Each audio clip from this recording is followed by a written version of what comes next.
Hi, my name is Aslam Moolla and I am a registered attorney. Today's video we're going to be talking about the 3 things you have to think about before you get a divorce in South Africa.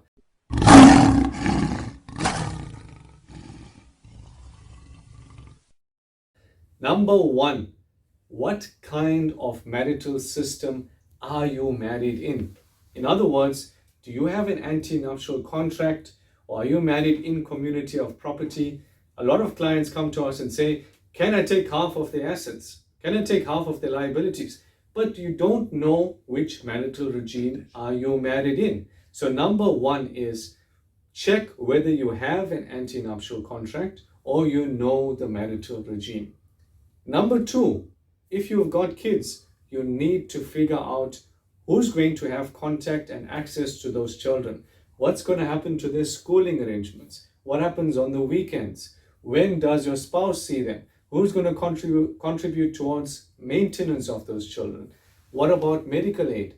These are the things that you've got to think about. You've got to have an awareness of before you even think about getting a divorce. You don't have to have it figured out, but you've got to have an idea of what you want. And number 3, speak to your partner about getting an uncontested divorce.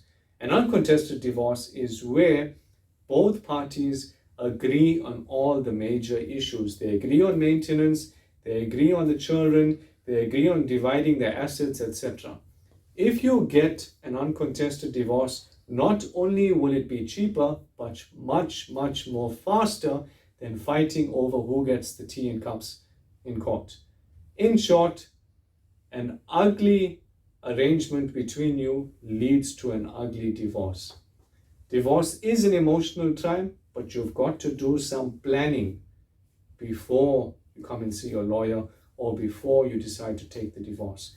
If you want some assistance on the planning, you're more than welcome to click the link below and book an appointment with our office. I wish you all the best and I'll speak to you soon.